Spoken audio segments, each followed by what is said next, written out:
Hi, പുതിയൊരു വീഡിയോയിലേക്ക് സ്വാഗതം. നമ്മളിന്ന് നോക്കാൻ പോകുന്നത് കോപ്പൈലറ്റ് AI എങ്ങനെ ഉപയോഗിക്കാം എന്നതാണ്. എയുടെ യുഗത്തിൽ മൈക്രോസോഫ്റ്റിൻ്റെ കോപ്പൈലറ്റ് സോഫ്റ്റ്വെയർ ഒട്ടനവധി ഉപയോഗപ്രദമായൊരു സോഫ്റ്റ്വെയറാണ്. ഇത് ഉപയോഗിച്ച് നമ്മൾക്ക് വേണ്ടുന്ന ഡോക്യുമെൻറ്റുകൾ, നമുക്ക് എന്തെങ്കിലും ഒരു വിഷയത്തെ പറ്റിയുള്ള ഒരു ഡോക്യുമെൻറ്റോ ലെറ്ററോ എന്തെങ്കിലും ആവശ്യമുണ്ടെങ്കിൽ അത് നമ്മൾക്ക് വളരെ വേഗത്തിൽ ഈ കോപ്പൈലറ്റ് ഉപയോഗിച്ച് നമുക്ക് ക്രിയേറ്റ് ചെയ്യാൻ സാധിക്കുന്നതാണ്. ഉദാഹരണമായി നമുക്കിപ്പോൾ ഒരു ലീവ് ലെറ്ററോ അങ്ങനെ എന്തെങ്കിലും അതും കണ്ടൻറ്റ് ഉപയോഗിച്ച്, അതായത് നമ്മുടെ അഡ്രസ്സ് ഉൾപ്പെടെ ഉപയോഗിച്ച് കോപ്പൈലറ്റ് തന്നെ ഒരു ഡോക്യുമെൻ്റ് അല്ലെങ്കിൽ ഒരു ലെറ്റർ ക്രിയേറ്റ് ചെയ്ത് തരുന്നതാണ്.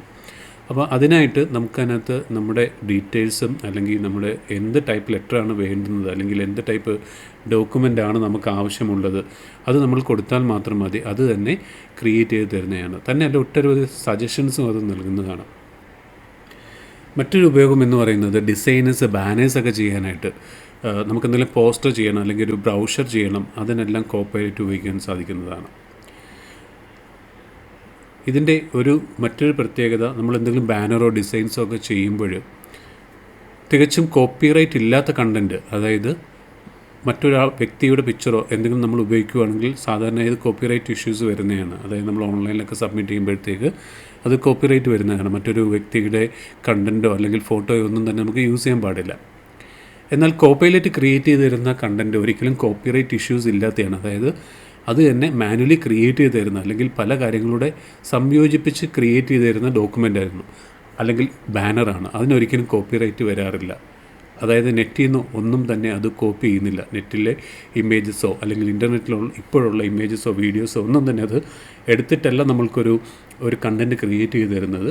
അതുകൊണ്ട് അത് ഒരിക്കലും കോപ്പിറൈറ്റിൽ പെടുന്നതുമല്ല. കോപ്പൈലറ്റിൻ്റെ മറ്റൊരു ഏറ്റവും വലിയ ഉപയോഗമാണ് നമുക്ക് പ്രോഗ്രാമിങ്ങിൽ ഒരു ഹെൽപ്പ് കിട്ടുക എന്നുള്ളത്. അതായത് പ്രോഗ്രാം ചെയ്യുന്ന സോഫ്റ്റ്വെയർ ഡെവലപ്പേഴ്സ് അല്ലെങ്കിൽ ആപ്പ് ഡെവലപ്പേഴ്സ്, ഇവർക്കൊക്കെ പ്രോഗ്രാമിംഗ് നമുക്ക് കോപ്പൈലറ്റ് ഉപയോഗിച്ച് നമുക്ക് ക്രിയേറ്റ് ചെയ്യാൻ സാധിക്കുന്നു എന്നുള്ളതാണ് മറ്റൊരു ഏറ്റവും വലിയ പ്രത്യേകത. മൈക്രോസോഫ്റ്റിൻ്റെ .NET ടെക്നോളജിയിലാണ് കോപ്പൈലറ്റ് ഏറ്റവും അധികം പ്രാവീണ്യമുള്ളത്. അതായത് നമുക്ക് എന്തെങ്കിലും ഒരു കോഡ് ആവശ്യമുണ്ടെങ്കിൽ, മൈക്രോസോഫ്റ്റിൻ്റെ .NET ടെക്നോളജിയിൽ എന്തെങ്കിലും ഒരു കോഡ് ആവശ്യമുണ്ടെങ്കിൽ അത് കോപ്പൈലറ്റ് കറക്റ്റായിട്ട് ക്രിയേറ്റ് ചെയ്ത് തരുന്നതാണ്. മറ്റൊരു ഏറ്റവും പുതിയ അഡ്വാൻറ്റേജ് എന്ന് പറയുന്നത് മൈക്രോസോഫ്റ്റിൻ്റെ സോഫ്റ്റ്വെയർ ഡെവലപ്മെൻറ്റ് ടൂളായ വിഷ്വൽ സ്റ്റുഡിയോ, അതായത് C# ഒക്കെ യൂസ് ചെയ്യുന്ന വിഷ്വൽ സ്റ്റുഡിയോയിൽ കോപ്പൈലറ്റ് ഇൻ്റഗ്രേറ്റ് ചെയ്ത് വന്നു എന്നുള്ളതാണ്. അപ്പോൾ നമുക്ക് എന്തെങ്കിലും കോഡിംഗ് ആവശ്യമുണ്ടെങ്കിൽ അല്ലെങ്കിൽ ഒരു സോഫ്റ്റ്വെയർ ചെയ്യണമെങ്കിൽ ഒരു പ്രോഗ്രാമറിൻ്റെ ഉപയോഗം വേണം, പ്രോഗ്രാമറിൻ്റെ ഹെൽപ്പ് വേണം എങ്കിൽ പോലും ആ കോഡിംഗ് അത് തന്നെ ചെയ്ത് നൽകുന്നതാണ്. ഫോർ എക്സാമ്പിൾ, ഇപ്പം നമ്മൾക്കൊരു എക്സൽ ഫയൽ ഒരു സോഫ്റ്റ്വെയറിലേക്ക് ജനറേറ്റ് ചെയ്യണം, അത് കോപ്പൈലറ്റ് തന്നെ അതിൻ്റെ കോഡ് ജനറേറ്റ് ചെയ്ത് നൽകുന്നതാണ്. എങ്ങനെയാണ് കോപ്പൈലറ്റ് ഉപയോഗിച്ച് ഡോക്യുമെൻറ്റും ബാനേഴ്സൊക്കെ ഫ്രീ ആയിട്ട് തന്നെ അല്ലെങ്കിൽ കോഡിംഗ് എല്ലാം ഫ്രീ ആയിട്ട് ക്രിയേറ്റ് ചെയ്യുന്നത് എങ്ങനെയാണെന്ന് നോക്കാം. വിൻഡോസ് 11 തൊട്ടുള്ള ഓപ്പറേറ്റിംഗ് സിസ്റ്റത്തിൻ്റെ കൂടെ എല്ലാം തന്നെ ഫ്രീ ആയിട്ട് തന്നെ ലഭിക്കുന്ന മൈക്രോസോഫ്റ്റിൻ്റെ ഒരു ടൂളാണ് കോപ്പൈലറ്റ്. കോപ്പൈലറ്റ് ഉപയോഗിക്കണമെങ്കിൽ കോപ്പൈലറ്റ് എന്ന സോഫ്റ്റ്വെയർ വിൻഡോസിൽ തന്നെ ഫ്രീ ആയിട്ട് ഓപ്പൺ ചെയ്യാവുന്നതാണ്. ഞാനിവിടെ കോപ്പൈലറ്റ് എന്ന് ടൈപ്പ് ചെയ്യുന്നു.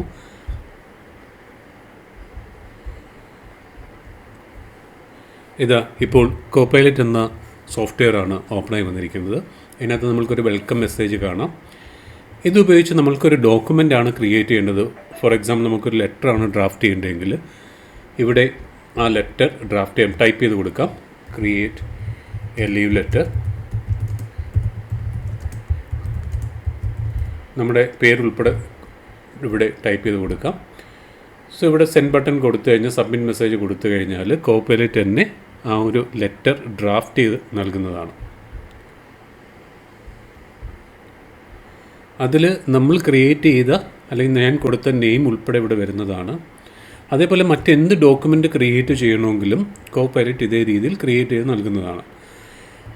എന്നാൽ നമ്മൾ ലാസ്റ്റ് ചെയ്ത ഒരു ഡോക്യുമെൻറ്റിൽ എന്തെങ്കിലും വ്യത്യാസമുണ്ടെങ്കിൽ, അതായത് അതിനകത്തൊരു എഡിറ്റ് ചെയ്യണമെന്നുണ്ടെങ്കിൽ അത് വീണ്ടും അടുത്ത ഒരു ടെക്സ്റ്റായിട്ട് നമ്മളിവിടെ ടൈപ്പ് ചെയ്ത് നൽകിയാൽ മതി.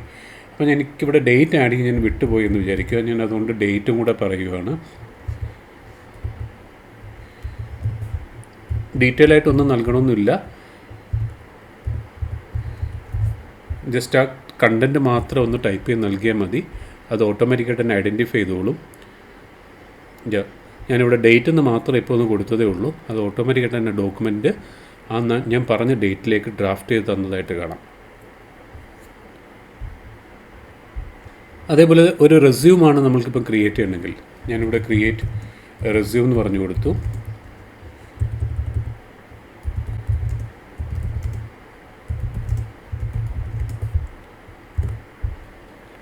അപ്പോൾ അത് റെസ്യൂം ക്രിയേറ്റ് ചെയ്യുന്നതായിട്ട് കാണാം.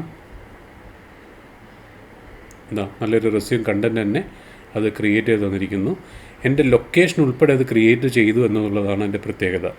ഞാൻ ഏത് ലൊക്കേഷനിലാണ് ആ ലൊക്കേഷനെ ബേസ് ചെയ്ത് തന്നെ, അതായത് ഞാൻ യൂസ് ചെയ്യുന്ന ടെക്നോളജിയും ബേസ് ചെയ്ത്, ഞാൻ വർക്ക് ചെയ്യുന്ന കമ്പനിയും ബേസ് ചെയ്ത് അതൊരു റെസ്യൂം ക്രിയേറ്റ് ചെയ്ത് തന്നിരിക്കുന്നു എന്നുള്ളതാണ് എൻ്റെ പ്രത്യേകത. ഇനി ഇതിനകത്ത് മറ്റെന്തെങ്കിലും ഒരു അപ്ഡേഷൻ വേണമെങ്കിൽ അതിവിടെ ആഡ് ചെയ്യാം.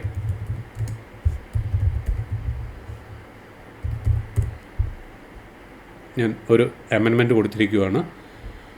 ഞാൻ കൊടുത്ത അമെൻമെൻറ്റിനെ ബേസ് ചെയ്ത് ആ റെസ്യൂം അവിടെ ക്രിയേറ്റ് ചെയ്ത് തന്നതായി കാണാം. അപ്പോൾ ഇതേ കണക്ക് നമ്മൾക്ക് ആവശ്യമുള്ള ഏതൊരു ഡോക്യുമെൻറ്റോ അല്ലെങ്കിൽ ലെറ്ററോ എല്ലാം നമ്മൾക്ക് ഇതേ രീതിയിൽ കോപൈലറ്റ് ഉപയോഗിച്ച് ഡ്രാഫ്റ്റ് ചെയ്യാൻ സാധിക്കുന്നതാണ്. ഇനി എങ്ങനെയാണ് ഒരു പോസ്റ്റർ ക്രിയേറ്റ് ചെയ്യുന്നത് നോക്കാം. ഞാനൊരു പോസ്റ്റർ ക്രിയേറ്റ് ചെയ്യാനൊരു ഓർഡർ കൊടുക്കുകയാണ്. Create A poster.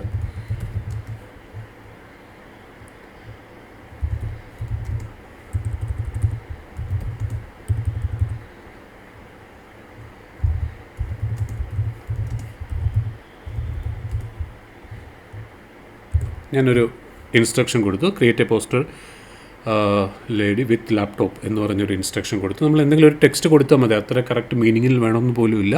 അത് തന്നെ അത് ഓട്ടോമാറ്റിക്കായിട്ട് ഐഡൻറ്റിഫൈ ചെയ്തോളും.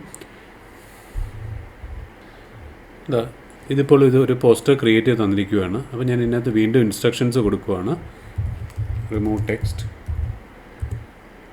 വീണ്ടും അത് ക്രിയേറ്റ് ചെയ്ത് തന്ന ആ ഒരു പിക്ചറിനെ അതിനകത്ത് എന്ത് ചേഞ്ചസ് ആണ് വരുത്തേണ്ടുന്നത് അതിനെ ബേസ് ചെയ്തുള്ള കമൻസ് മാത്രം നൽകിയാൽ മതി. നമ്മൾ ആദ്യമായി കൊടുത്ത കമൻസ് വീണ്ടും നൽകണമെന്നില്ല. അപ്പോൾ ഞാൻ റിമൂവ് ടെക്സ്റ്റ് എന്ന് പറഞ്ഞ ഒരു ഓപ്ഷൻ നൽകി.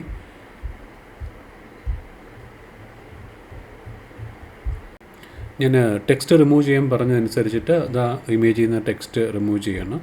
ഇതേ കണക്കിന് നമുക്ക് ആവശ്യമുള്ള പോസ്റ്റേഴ്സ് ക്രിയേറ്റ് ചെയ്യണമെങ്കിൽ ആ പോസ്റ്റേഴ്സ് എല്ലാം നമുക്ക് ഇവിടെ ടൈപ്പ് ചെയ്ത് കൊടുത്തു കഴിഞ്ഞാൽ ഒരു ഡിസൈൻ പോസ്റ്റർ അത് തന്നെ ക്രിയേറ്റ് ചെയ്ത് തരുന്നതാണ്. ഞാനിപ്പോൾ അഫിലിയേറ്റ് മാർക്കറ്റിങ്ങിന് വേണ്ടിയിട്ട് create affiliate marketing poster for എയിംറോൺ എന്ന് പറഞ്ഞിട്ടൊരു കമൻറ്റ് ഇവിടെ നൽകുകയാണ്. അങ്ങനെയാണെങ്കിൽ അതിന് വേണ്ടിയിട്ടൊരു പോസ്റ്റർ ക്രിയേറ്റ് ചെയ്ത് നൽകുക, ഒരു ഡിസൈൻ പോസ്റ്റർ ക്രിയേറ്റ് ചെയ്ത് നൽകുന്നതാണ്. അത് നമ്മൾ ഫോട്ടോഷോപ്പിലൊക്കെ ഡിസൈൻ ചെയ്യുന്ന അതേ രീതിയിൽ തന്നെ ഒരു പോസ്റ്റർ ഡിസൈൻ ചെയ്ത് നൽകുന്നതാണ്. അപ്പോൾ അതൊരു ബാനർ ഇതേ രീതിയിൽ ഫോട്ടോഷോപ്പിലൊക്കെ നമ്മൾ ചെയ്യുന്ന രീതിയിൽ തന്നെ ഒരു ബാനർ ഇവിടെ ക്രിയേറ്റ് ചെയ്ത് നൽകും. അപ്പോൾ അതിനെ ബേസ് ചെയ്ത് നമുക്ക് വീണ്ടും ഇൻസ്ട്രക്ഷൻസ് നൽകാൻ പറ്റും. ഫോർ എക്സാമ്പിൾ ഇപ്പോൾ കോൺടാക്ട് നമ്പർ ആഡ് ചെയ്യാനോ അല്ലെങ്കിൽ ഇമെയിൽ ഐ ഡി ആഡ് ചെയ്യാനോ ഫർദർ ഇൻസ്ട്രക്ഷൻസ് എല്ലാം നമ്മൾ അതിനെ ബേസ് ചെയ്ത് നൽകി കഴിഞ്ഞാൽ, അതായത് അതിൻ്റെ background colour change background colour അല്ലെങ്കിൽ യൂസ് റിയലിസ്റ്റിക് പിക്ചർ എന്നൊക്കെയുള്ള കമൻറ്റ്സ് നൽകി കഴിഞ്ഞാൽ റിയലിസ്റ്റിക് ആയിട്ടുള്ള ഒരു പിക്ചർ യൂസ് ചെയ്തിട്ട് തന്നെ കോപൈലറ്റ് ഇത് ക്രിയേറ്റ് ചെയ്ത് നൽകുന്നതാണ്. അപ്പോൾ ഇവിടെ ഒരു പോസ്റ്റർ ഇത് ക്രിയേറ്റ് ചെയ്ത് നൽകുന്നതായി കാണാം. അത് ഞാൻ നേരത്തെ ക്രിയേറ്റ് ചെയ്ത ബാനറിനെ ആസ്പദമാക്കിയാണ്. ഇവിടെ കാർട്ടൂൺ ടൈപ്പ് ഇമേജസ് ആണ് അത് ക്രിയേറ്റ് ചെയ്തിരിക്കുന്നത്. എന്നാൽ റിയലിസ്റ്റിക് ഇമേജസ് യൂസ് ചെയ്യാൻ പറഞ്ഞു കഴിഞ്ഞാൽ റിയലിസ്റ്റിക് ആയിട്ടുള്ള ഇമേജസ് അത് ക്രിയേറ്റ് ചെയ്യുന്നതാണ്. ഞാനിവിടെ ഒരു റിയലിസ്റ്റിക് ഇമേജസ് യൂസ് ചെയ്യാനാണ് പറഞ്ഞത്. അതിനെ ബേസ് ചെയ്ത് തന്നെ കോപൈലറ്റ് ഒരു റിയലിസ്റ്റിക് ഇമേജസ്, അതായത് റിയലിസ്റ്റിക് ആയിട്ടുള്ള ഒരു ലേഡിയുടെ പിക്ചർ വെച്ചിട്ട് എയിംറോണിൻ്റെ ഓഫീസിൽ നിന്ന് വർക്ക് ചെയ്യുന്ന രീതിയിൽ തന്നെ ഒരു ഇമേജ്, ഒരു ബാനർ ക്രിയേറ്റ് ചെയ്ത് നൽകിയതായി കാണാം. ഇതേപോലെ തന്നെ നമ്മൾക്ക് കോഡിംഗ് ഹെൽപ്പ് എന്തെങ്കിലും ആവശ്യമുണ്ടെങ്കിൽ, അതായത് C#ിലോ പൈത്തണിലോ എന്തിലും ഒരു കോഡിംഗ് ഹെൽപ്പ് വേണം. ഫോർ എക്സാമ്പിൾ ഇപ്പോൾ നമ്മൾക്കൊരു എക്സൽ ഫയൽ ജനറേറ്റ് ചെയ്യണം. അപ്പോൾ അതിനായിട്ട് ഞാനൊരു എക്സാമ്പിൾ ഇവിടെ കൊടുത്തു. അതായത് generate C# code to create an Excel report എന്ന് പറഞ്ഞിട്ടൊരു ഓപ്ഷൻ നൽകി. അപ്പോൾ അത് കോപൈലറ്റ് തന്നെ ആ ഒരു കോഡ് ജനറേറ്റ് ചെയ്ത് നൽകിയതായി കാണാം. അതായത് കോഡിംഗ് വലുതായിട്ട് അറിയാത്തവർക്ക് പോലും കോഡിങ്ങിലേക്ക് വരാൻ പറ്റുകയും അവിടെ നമ്മൾക്ക് കോഡിംഗ് ജനറേറ്റ് ചെയ്യാൻ പറ്റുന്ന ഒരു കോപൈലറ്റ് ഉപയോഗിച്ച് നമുക്ക് അതിൻ്റെ കോഡിംഗ് ജനറേറ്റ് ചെയ്യാനും സാധിക്കുന്നതാണ്. ഇപ്പോൾ ഒരു എക്സൽ ഫയൽ ജനറേറ്റ് ചെയ്യാനുള്ളൊരു C# കോഡിംഗ് കോപൈലറ്റ് തന്നെ ക്രിയേറ്റ് ചെയ്ത് നൽകിയിരിക്കുന്നതായിട്ട് കാണാം. ഇത് നമുക്ക് കോപ്പി ചെയ്ത് C# അല്ലെങ്കിൽ .NETൻ്റെ വിഷ്വൽ സ്റ്റുഡിയോയിൽ പേസ്റ്റ് ചെയ്ത് നമുക്ക് ഈ ഒരു എക്സൽ ഫയൽ ജനറേറ്റ് ചെയ്യാൻ പറ്റും. അതോടൊപ്പം തന്നെ ഇതേപോലെ തന്നെ സോഫ്റ്റ്വെയർ എഞ്ചിനീയറിംഗ് അല്ലെങ്കിൽ സോഫ്റ്റ്വെയർ ഡെവലപ്മെൻറ്റിൽ കോപൈലറ്റിനെ നമുക്ക് വളരെയധികം ഉപയോഗിച്ചുകൊണ്ട് തന്നെ, അല്ലെങ്കിൽ AI ടൂൾ ഉപയോഗിച്ചുകൊണ്ട് തന്നെ നമുക്ക് കോഡിങ്ങും അല്ലെങ്കിൽ സോഫ്റ്റ്വെയർ എഞ്ചിനീയറിംഗും ചെയ്യാൻ സാധിക്കുന്നതാണ്.